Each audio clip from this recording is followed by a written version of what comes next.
भाइयों और बहनों, देश ने 60 साल तक कांग्रेस का राज देखा है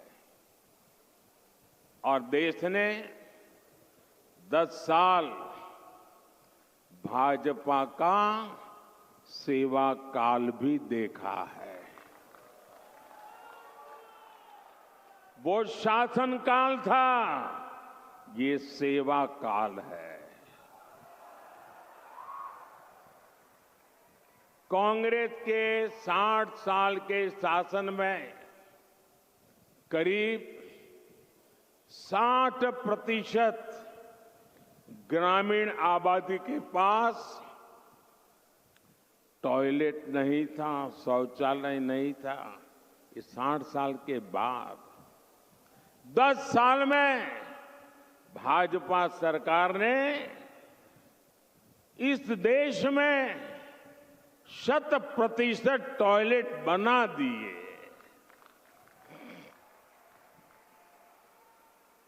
साठ साल में कांग्रेस देश में सिर्फ 3 करोड़ ग्रामीण घरों तक ही नल से जल की सुविधा पहुंचा पाई, यानी कि 20% भी नहीं, 20% से भी कम घरों में वो नल से जल पहुंचा पाई। 10 साल में ही नल से जल पहुंचने वाले घरों की संख्या आज 14 करोड़ घर हो गई है, यानी 75% घरों में नल से जल पहुंचा है। 60 साल, मेरे 10 साल, आप देखिए कितना बड़ा फर्क है। 60 साल में कांग्रेस ने क्या किया?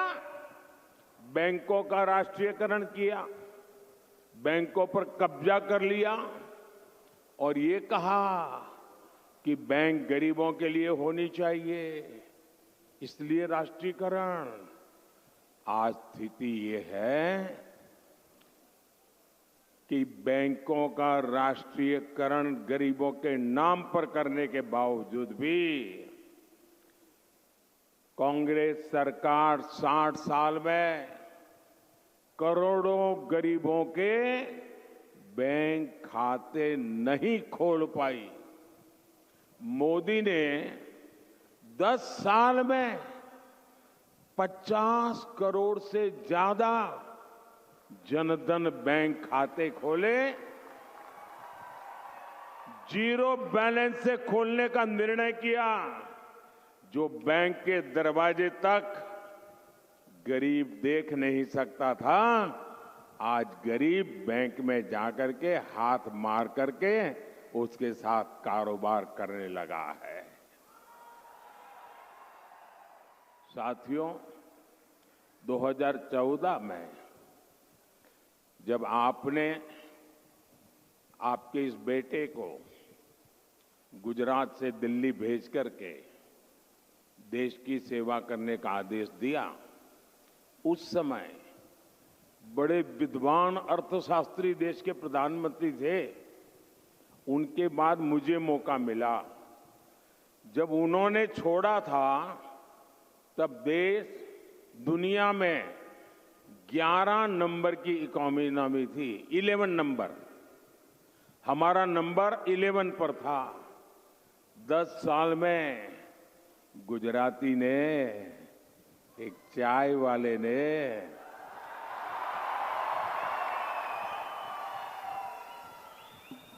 देश की इकोनॉमी को 11 नंबर से 5 नंबर पर पहुंचा दिया। कांग्रेस के चलते दशकों तक देश के संविधान के साथ भांति भांति के खिलवाड़ हुए। आप चौंक जाएंगे भाइयों बहनों। सरदार साहब जल्दी चले गए, उसके कारण देश को बहुत नुकसान हुआ है और मेरे मन में कसक है कि सरदार साहब के सपने भी पूरे करने की कोशिश करो।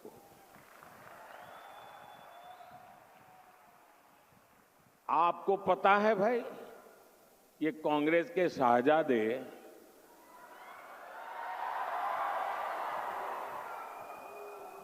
माथे पर संविधान रख करके नाच रहे हैं आज फिर, देखा होगा आपने। लेकिन जरा कांग्रेस मुझे जवाब दे, जिस संविधान को आज माथे पर रख करके नाच रहे हो, क्या इस देश में 75 साल तक हिंदुस्तान के सभी हिस्सों पर ये संविधान लागू नहीं होता था? मोदी के आने के पहले इस देश में 2 संविधान चलते थे, 2 झंडे चलते थे, 2 प्रधानमंत्री थे। ये संविधान माथे पर लेकर के नाचने वाले शाहजादे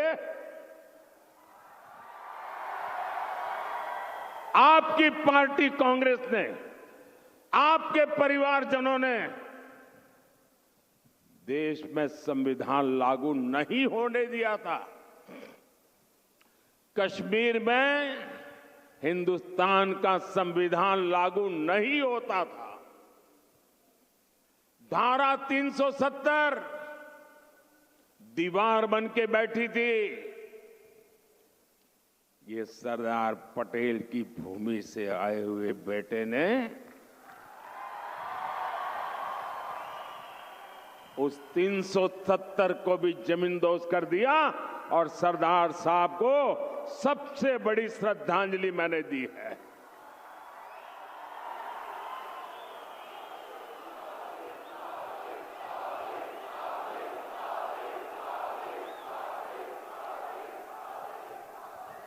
मैंने सिर्फ स्टैच्यू ऑफ यूनिटी, दुनिया का सबसे बड़ा स्टैच्यू बनाकर सरदार साहब को अंजलि दी है, इतना ही नहीं, मैंने कश्मीर में तिरंगा झंडा फहराकर, कश्मीर में संविधान लागू कर, कश्मीर में 370 हटाकर सरदार साहब के सपने को पूरा किया है।